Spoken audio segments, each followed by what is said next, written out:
आपकी chemistry instructor. आज हम करने वाले हैं क्लास 12 केमिस्ट्री का मॉडल पेपर सॉल्व। और इस मॉडल पेपर में हम फोकस करेंगे इनऑर्गेनिक और ऑर्गेनिक के वो तमाम क्वेश्चंस जो कि ऑब्जेक्टिव क्वेश्चंस होते हैं। ऑब्जेक्टिव क्वेश्चन से मुराद इक्वेशंस हो गई, या हमारे पास आयुपैक नोमेनक्लेचर हो गए, या हमारे पास कन्वर्जन हो गई। तो चले देर किए बगैर जो है वो हम स्टार्ट करते हैं अपना पहला क्वेश्चन। हमारा जो पहला ऑब्जेक्टिव क्वेश्चन है वो है चौथा क्वेश्चन। अब इस चौथे क्वेश्चन को अगर मैं देखूं तो हमारे पास ये क्वेश्चन है कि right the name and formula of 3 oxy acid. 3 oxy acid के नाम लिखने हैं। किसके ऑक्सी एसिड? बोरॉन के, यानी कि वो एसिड जिसमें बोरॉन मौजूद हो और ऑक्सीजन मौजूद हो। ऑक्सी एसिड कहते हैं वो एसिड जिसमें ऑक्सीजन मौजूद हो, और किसका? बोरॉन का। यानी कि हमें बोरॉन के 3 ऑक्सी एसिड लिखने हैं और साथ में show the effect of heat on them, कि हमारे पास ये भी हमें शो करना है कि आया उनको अगर हीट दी जाए तो वो क्या इफेक्ट होगा। तो पहले तो मैं आपको बता दूं, जो हमारे पास 3 ऑक्सी एसिड है बोरॉन के, उसमें सबसे पहले हमारे पास आता है H3BO3 जो कि हमारे पास कहलाता है बोरिक एसिड।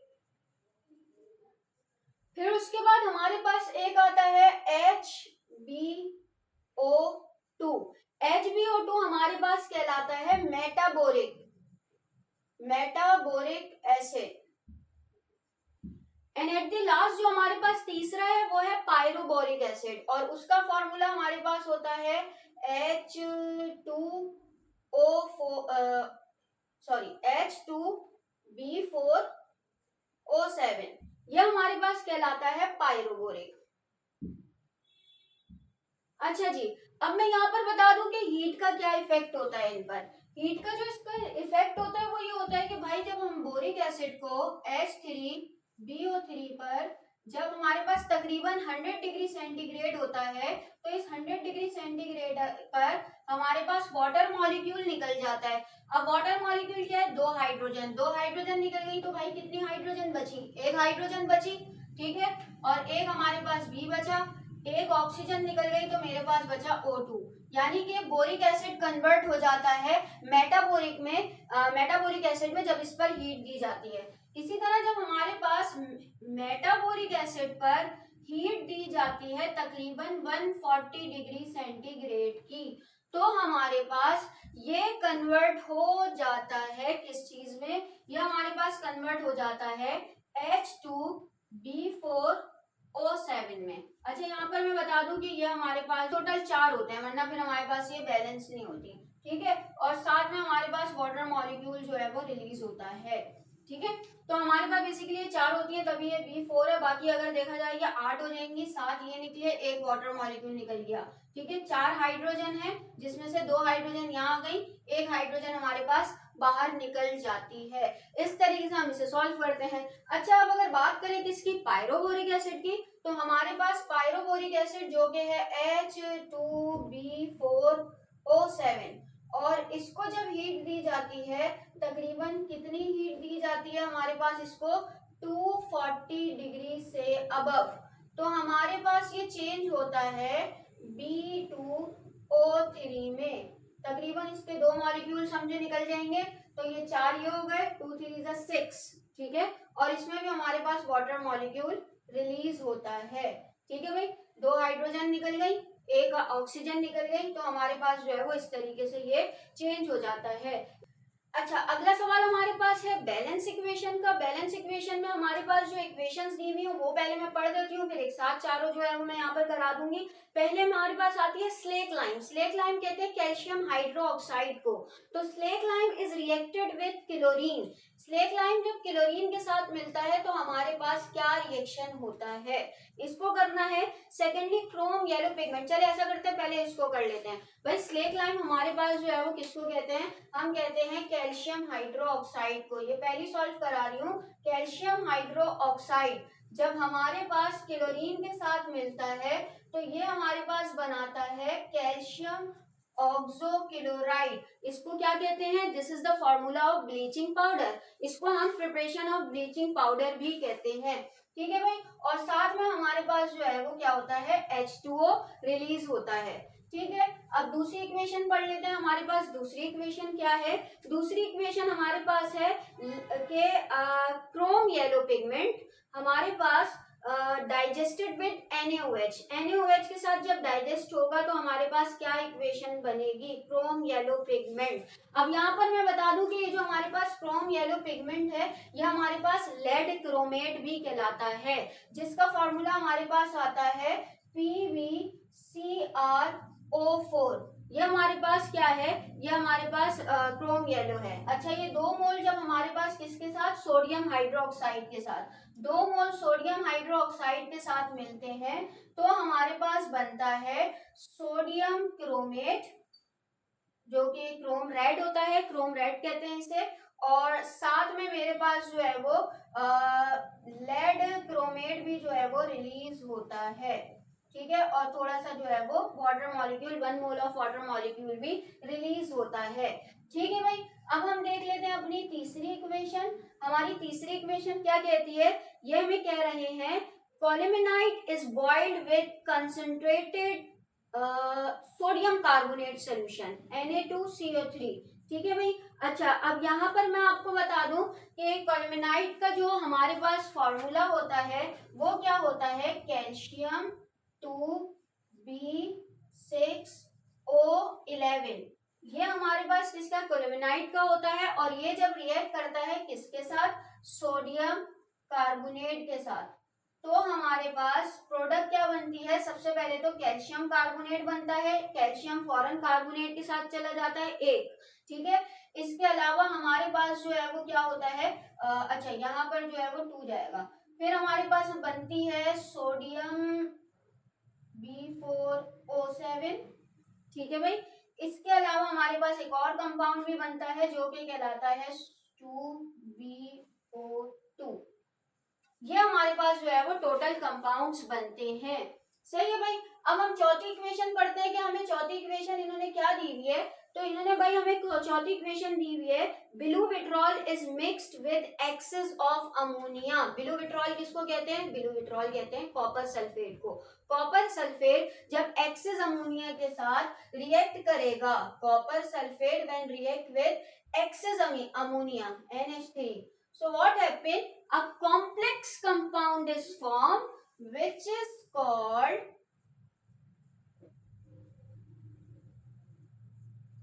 this, और मैं इसका नाम बता दूं, टेट्रामाइन टेट्रामाइन कॉपर सल्फेट। ठीक है, रोमन में फिर इसकी जो है वो क्या आ जाएगी हमारे पास? +2 यानी 2 करके लिखा जाता है, जो कि इसका आगे भी क्वेश्चन आएगा, हम देख लेंगे।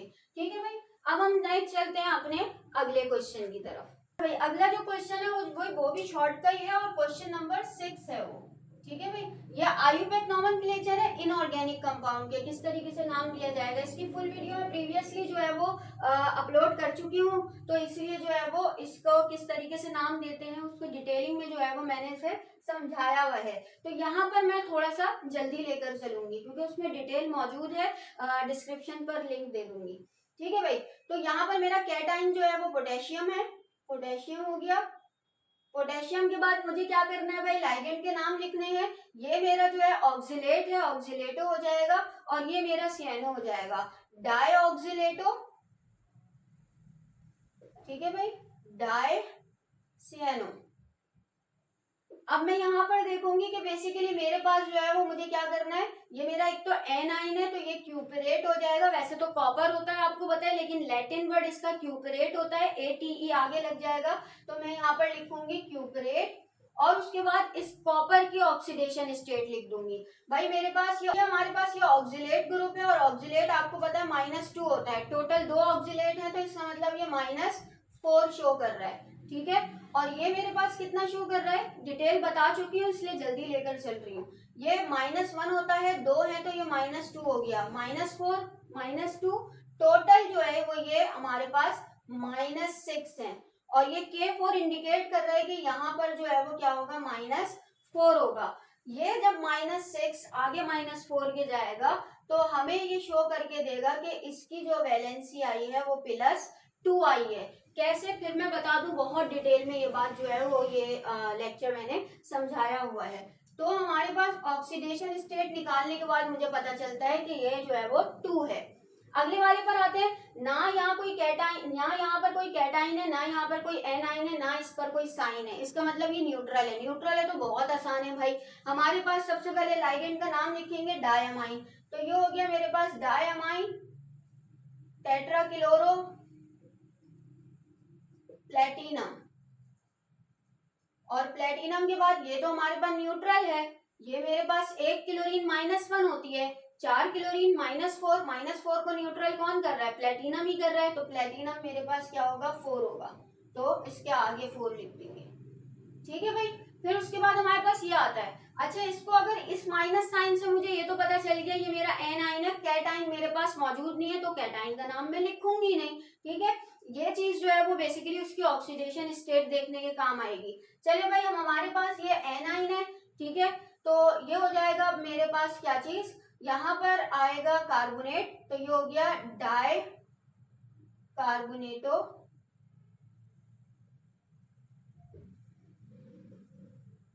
डाई एक्वो। इसके बाद हम देख लेंगे भाई निकेल, और निकेल के बाद निकेल की ऑक्सीडेशन स्टेट देख लेते हैं। होगा ये -2 है, ठीक है, और 2 है टोटल, 2 2 जा 4, ये 4 हो जाएगा।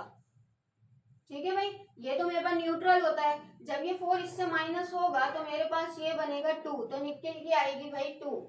ठीक है, ये मैंने कैसे किया? ये मैंने इसकी ऑक्सीडेशन स्टेट निकाली है, ऑक्सीडेशन स्टेट निकालने के थ्रू। फिर उसके बाद यहाँ पर आ जाए, ये क्या है मेरे पास? ये जो लिगेंड, अच्छा ये +2 हमें शो कर रहा है, मेरा कैटाइन है, लेकिन हमारे पास कोई एनाइन नहीं है। ठीक है, तो एनाइन का नाम हम नहीं लिखेंगे, पहले हम लिख लेते हैं अपने लिगेंड का नाम, जो कि ट्राई है। ट्राई, और ये है क्या? ये है मेरे पास इथाइलिन डायमाइन। तो इथाइलिन डायमाइन को हम पूरा भी लिख सकते हैं, इथाइलिन डायमाइन। और कहीं कहीं आप देखेंगे इस तरह भी होता है, ट्राई EN करके भी लिखा हुआ होता है। इथाइलिन डायमाइन को इस तरह लिखते हैं, इथाइलिन डायमाइन। ठीक है भाई। फिर उसके बाद हमारे पास क्या है? ये हमारे पास जो है वो कोबाल्ट है। आपने यहाँ पर लिखा कोबाल्ट, ये होता है हमारे पास -1। ठीक है, इसके बाद ये जब -1 3 है तो -3 हो जाएगा, 3 और +2 5 की वैलेंसी ये हमारे पास शो करेगा, तो यहाँ हम 5 लिखेंगे। ठीक है भाई, इस तरीके से ये सॉल्व होगा।